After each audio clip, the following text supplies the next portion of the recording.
Welcome to ConveYour on Learning and Development. I'm Jason Kelske, your host, and today we're going to look at question 3 of a 5-part series that we're doing on microlearning. And I'm going to dive right into the question because this is a little bit longer today. So instead of telling you all 5 of the questions, you can find those in the description. So let's jump right in. Question number 3 in the microlearning series is, where should microlearning be used and who uses it? So to answer this question, we have to look again at the need of the culture or the business culture. So the question we might ask is, aside from searching for entertainment, like Michael Scott memes, why do people log on? Is that even a word anymore, log on? Why do people get onto YouTube? Why do they get onto Google? Why do they get into Stack Overflow, Wikipedia? And I recognize these aren't all of the most expert of sources, but nonetheless, people are utilizing it for something other than entertainment. And so why do they get on? Well, remember the oil change example that I gave in the previous episodes? They're doing it because they're trying to find answers. So when you consider the oil change example, the question is, are people looking for the answer of how to change their oil so that they can become mechanics or so that they can get a job changing oil? Maybe in rare instances, yeah, but 99% of the time, no. People are searching for tutorials in order to get a quick solution, to do something right now.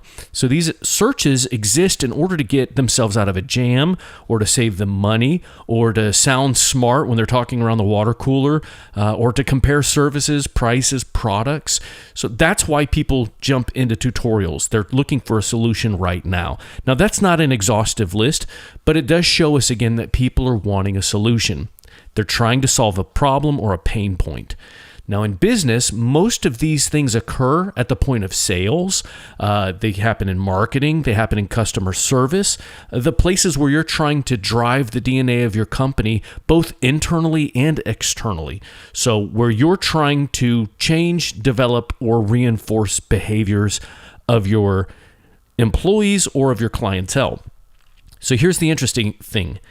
If someone searches for how to change oil and has access to a video every single time that she needs to change her oil, eventually she becomes an expert in changing oil.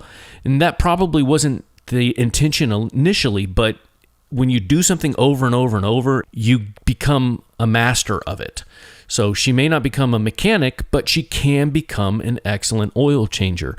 So if they know where to go to find a solution, then they're going to come back to that place to continue to find more solutions.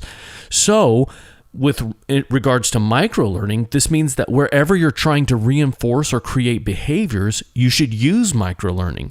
Places specifically like training, whether it's sales or compliance training, onboarding, and skill development. So while we're here, we do need to talk about skill development briefly in relation to microlearning. So I'll use an example of The Office, NBC's The Office. I know, hold on a moment. This means something. There's something important here. But if you remember Darryl Philbin, he was played by Craig Robinson, the great actor, great character in the show. And in the TV show, he moved from being the warehouse foreman to becoming a vice president of athlete relations. And depending on which year you're watching it, it's either athlete or athlete. So how did he do this? He developed expertise as a warehouse foreman, which eventually translated into marketable skills. So if Dunder Mifflin had realized his potential sooner, they might not have lost him, and potentially they could have put him into a position that saved them some money. So it's clear that not everyone is going to be this successful, but imagine if you were able to identify talent within your ranks. The right type of training locates people with skills because the right people go looking for opportunities to advance themselves. Again, this is the beauty of microlearning.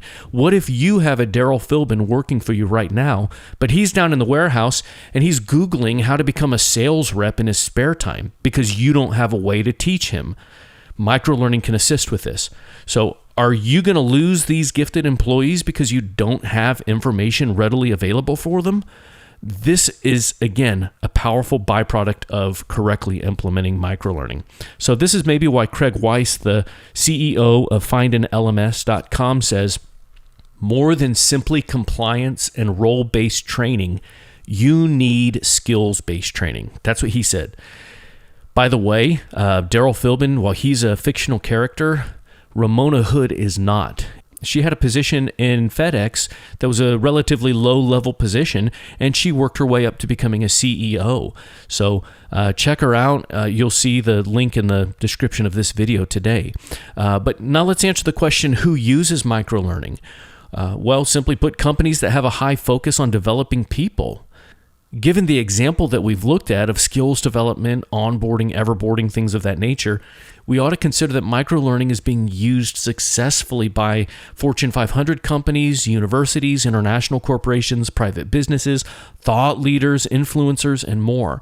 So if you look at any LMS online, you'll find that major corporations, major companies are using them.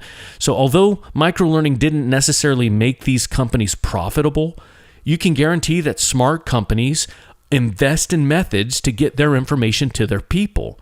Many of these methods include microlearning technology, and they're not using it for trending reasons. So I can hear you say maybe they have the resources, that's why they can use microlearning.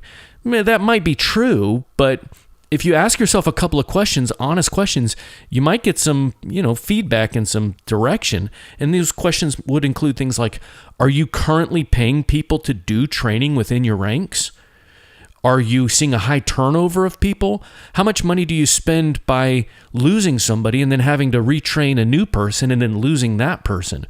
What if you had better training systems in place? Would you continue to lose people?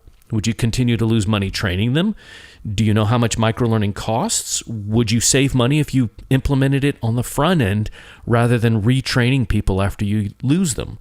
What if your company had more resources because you were being more efficient? What would that look like for you? So here's what you need to consider.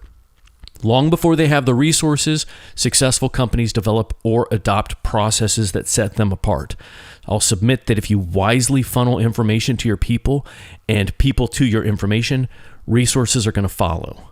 This is where microlearning can help, and this is why we will talk about the process of microlearning in our next episode. The best practice? Your microlearning content should be used to create and reinforce behaviors in specific places like training, onboarding, everboarding, and skills development. Hey, if this episode was helpful for you, please like it, share it, let us know, shoot us an email, and until next time, happy training.